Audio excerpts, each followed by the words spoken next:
Godavarikhani press క్లబ్లో INTUC ఆర్జీ1, R G two, ఆర్జీ3 vice ప్రెసిడెంట్లు కచ్చకాయల సదానందం, శంకర్ నాయక్, కోట రవీందర్ రెడ్డి గారు ప్రెస్ మీట్ నిర్వహించడం జరిగింది.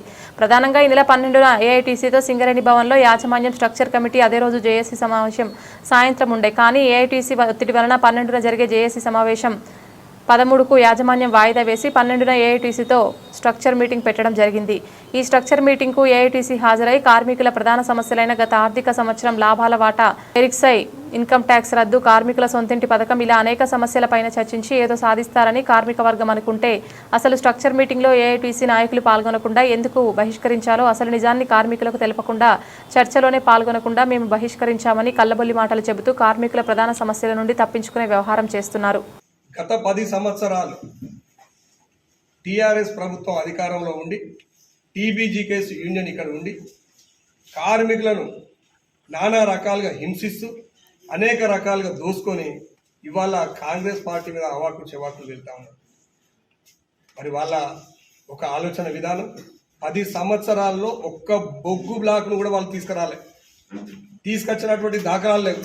దాని గురించి కూడా ప్రయత్నం చేసింది లేదు. ఎంఎండ్ఆర్ యాక్ట్ కింద వారక్కడ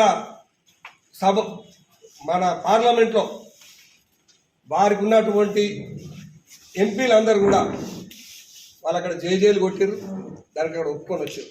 ఇవాళ ఏం చెప్తున్నారు, ఇక్కడికి వచ్చి బొగ్గు బ్లాకులు తీసుకురాలేదు అంటారు.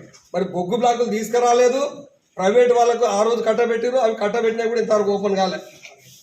శ్రావణ పెళ్లి కానీ మిగతా మైండ్లు కానీ ఇవాళ వాళ్ళు కొత్తగా బొగ్గు బ్లాకులు తీసుకురాలేదని చెప్పి కాంగ్రెస్ పార్టీ అంటున్నారు. ఇవాళ 12వ తారీఖు మరి సింగరేణి స్ట్రక్చర్ మీటింగ్కు పిలవడం జరిగింది. మరి 12వ తారీఖు ఐఐటీసీ ముందుగానే మరి కలవడం, ఐఐటీసీ మీటింగ్ పెట్టుకోవడం జరిగింది. కలవడానికి వెళ్ళడం జరిగింది.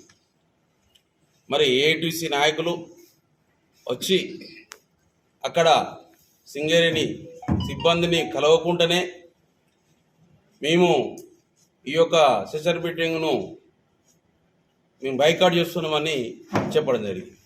నువ్వు కమిటీలో కూర్చున్నావా, ఎవరితో మాట్లాడినావా, మరి అధికారులు వచ్చి కూర్చున్నారా? ఏం కూర్చోకుండానే నువ్వు బైకాట్ చేసినట్టు ఎట్లయితుంది? ఇప్పుడు కార్మిక సమస్య, కార్మికులందరూ మీరు నమ్మి ఓట్లేసి గెలిపించింది ఎందుకేనా? మేము ఇక్కడ బాయిల మీదకి వస్తే మేము తొడగొడుతూ మేమే గెలిచినామని తొడగొడుతూ చెప్పినా మరి ఏమవుతుంది? ఇక్కడ అధికారులు లేట్ వచ్చినా ఏమొచ్చినా కార్మికుల సమస్య కాబట్టి